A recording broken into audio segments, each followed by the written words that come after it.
Welcome back to Congress Unpacked, where politics meets accountability. Let's dive into another scorching Senate hearing, where Senator John Kennedy put Judicial Nominee Honorable Cindy K. Chung right on the spot.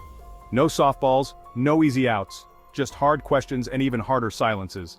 Let's start with the big one: racial quotas. Kennedy didn't mince words. He asked, "Do you believe in racial quotas?" But instead of a straight answer, the nominee Honorable Cindy K. Chung tiptoed around Supreme Court precedent, citing careful legal language. Kennedy pushed harder. "I don't see the problem in you telling us your beliefs." But once again, the response sidestepped. Careful, calculated, and anything but direct. Counselor, Ms. Chung, do you believe in racial quotas?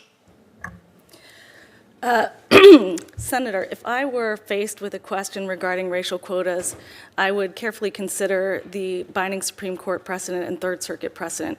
I believe. Excuse me if interrupting, but that's not what I'm asking. Let me stipulate that you will follow. I'll stipulate this for all my questions to each of you, that you will follow precedent. What I'm asking is about your beliefs. Do you believe in racial quotas? Sir, if I were faced with that question, I believe the Supreme Court has ruled that in the context, for instance, I know what the court's ruled. We both do. I'm just asking your personal beliefs. Do you believe in racial quotas? Sir, I want to be very careful since I am a judicial nominee. I certainly wouldn't want to say something that would forecast for any future litigant how they thought I would rule. I don't see the problem in you telling us your beliefs. I'm going to ask you one more time. Do you believe in racial quotas? I'm sorry, Senator. Again, because I am a judicial nominee, You're not going to answer them? It would not be prudent for me to offer an opinion on it. All right. Then, Kennedy pivoted to abortion. With the Dobbs decision handing more authority to the states, he pressed for a personal answer. Do you believe abortion should be decided by the states? The answer? More legalese. It's been returned to the people and their representatives. Kennedy pressed. But do you think that's right? Again, no commitment, just more cautious words. Do you believe, once again, I'll stipulate that you're going to follow precedent. Do you believe that abortion is an issue that should be decided by the states? In the recent ruling in Dobbs, the Supreme Court did say that the question of abortion has been returned to the people and their elected representatives. But I know, and I'll stipulate that you'll follow Dobbs.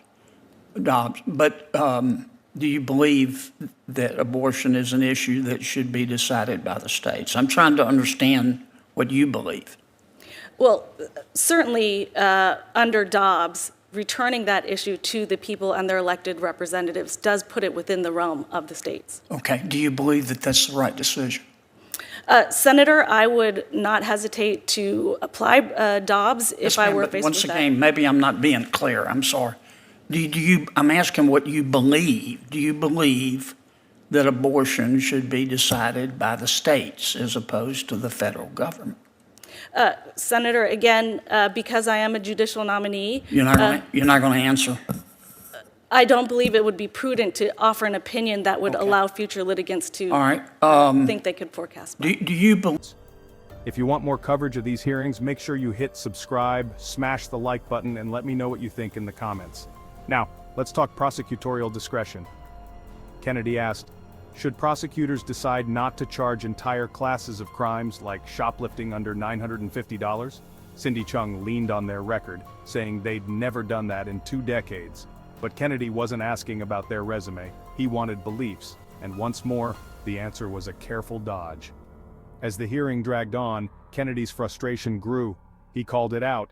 "You're not going to answer me, and I really regret that." Believe that prosecutors should take it upon themselves to decide not to prosecute an entire class of crimes, even though that the legislative body in that particular instance has designated the behavior as a crime? Well, in my approximately or almost 2 decades as a prosecutor and now as United States Attorney, I have not found occasion to completely rule out I'm asking a what line you of believe, prosecution. Counselor. I'm asking what you believe.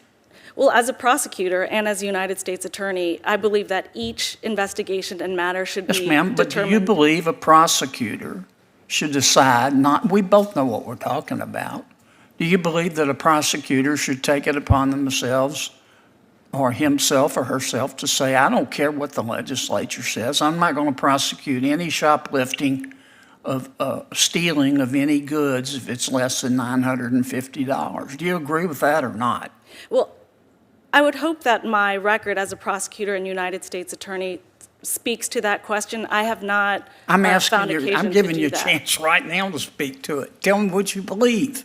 Do you believe, I just gave you the example, do you believe that's a good thing or a bad thing? I have not found occasion to rule out an entire line of prosecution. Okay, but if someone did, do you agree with it or disagree with it? I don't think I'm being obtuse here.